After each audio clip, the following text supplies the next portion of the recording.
નમસ્કાર. જો ગુજરાતમાં કોઈની પાસે જમીન હોય તો એમના માટે જમીન માપણી રિપોર્ટ વિશે જાણવું ખરેખર ખૂબ જ જરૂરી છે. આજે આપણે શું કરીશું? આપણે આજે થોડો જટિલ લાગતો દસ્તાવેજ છે ને એને એકદમ બિલકુલ સરળ રીતે સમજીશું. સમજી લો કે આ એક એવો કાગળ છે જે કોઈ પણ જમીનની સુરક્ષાની ગેરંટી આપે છે. ચાલો તો એક બહુ સીધા સવાલથી શરૂઆત કરીએ કે ભાઈ આપણી જમીનની સાચી હદ છે કઈ? પેલી જે જૂની વાડ બનાવેલી છે એ? કે પછી પેઢીઓથી બસ એકબીજાની સમજથી જે ચાલી આવે છે એ? હવે જુઓ, આ સવાલ છે ને સાંભળવામાં તો એકદમ સહેલો લાગે, પણ જેવો કોઈ વિવાદ ઊભો થાય બસ ત્યારે જ આ સવાલ બહુ મોટો અને જટિલ બની જાય છે. અને આ જ સવાલનો એકમાત્ર સત્તાવાર અને કાયદેસર જવાબ એટલે જમીન માપણી રિપોર્ટ. જુઓ, આ કોઈ સામાન્ય કાગળ નથી. આ સરકાર દ્વારા નિમાયેલા સર્વેયર્સ જે માપણી કરે એનો પાક્કો લેખિત પુરાવો છે. ટૂંકમાં કહીએ તો જમીન કેટલી લાંબી પહોળી છે અને ક્યાં સુધી ફેલાયેલી છે એનો આ આખરી કાનૂની દસ્તાવેજ છે. તો એવું તો શું હોય છે આ રિપોર્ટની અંદર જેને આટલો બધો પાવરફુલ બનાવે છે? વેલ, એની ખરી તાકાત છે એની અંદર રહેલી ઝીણવટભરી વિગતોમાં. ચાલો એક નજર કરીએ કે આ રિપોર્ટમાં બરાબર શું શું લખેલું હોય છે. અહીંયા સૌથી રસપ્રદ વાત એ છે કે આ બધી વિગતો ભેગી થઈને જમીનનું એકદમ સ્પષ્ટ ચિત્ર કેવી રીતે ઊભું કરે છે.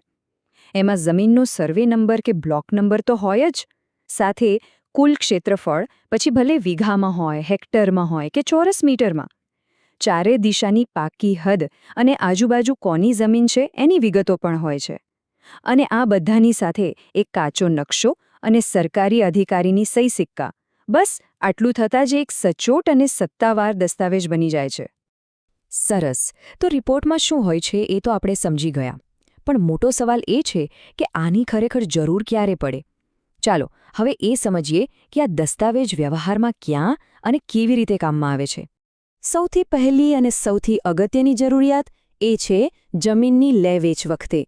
જમીન ખરીદવાની હોય, વેચવાની હોય, એની રજિસ્ટ્રી કરાવવાની હોય, બેંકમાંથી લોન લેવી હોય કે પછી વારસાનો કોઈ કેસ હોય, આ બધામાં આ રિપોર્ટ પાયાનો દસ્તાવેજ ગણાય છે. કેમ? કારણ કે એનાથી સોદામાં જોડાયેલા દરેક પક્ષને જમીનના સાચા માપ અને હદ વિશે કોઈ શંકા રહેતી નથી. બીજું, આ રિપોર્ટ એક કાનૂની ઢાળ જેવું કામ કરે છે. માની લો કે પાડોશી સાથે જમીનની હદ બાબતે કોઈ ઝઘડો થયો તો કોર્ટમાં આ રિપોર્ટ જ સૌથી મોટો ને મજબૂત પુરાવો બને છે. એટલું જ નહીં, કોઈપણ બાંધકામ શરૂ કરતા પહેલાં આ રિપોર્ટ જ એ વાતની ખાતરી આપે છે કે બાંધકામ ભૂલથી પણ બીજાની જમીનમાં તો નથી થઈ રહ્યો ને.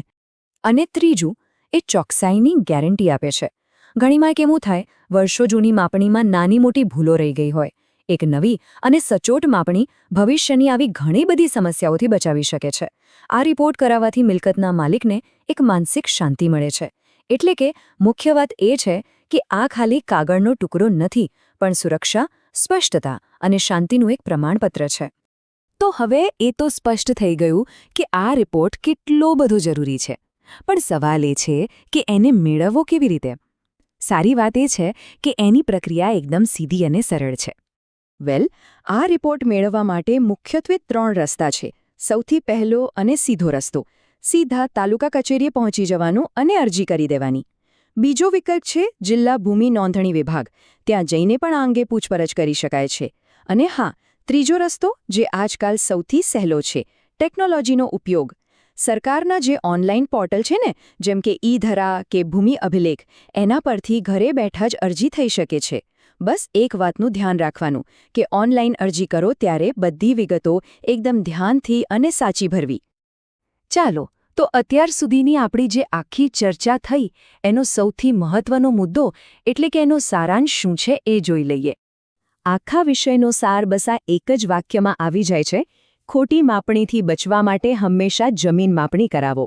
યાદ રાખજો, આ ખાલી એક સલાહ નથી, પણ ભવિષ્યમાં થનારા સંભવિત ઝઘડા, પૈસાનું નુકસાન અને કાયદાકીય માથાકૂટ, આ બધાથી બચવાનો સૌથી સરળ અને પાકો રસ્તો છે.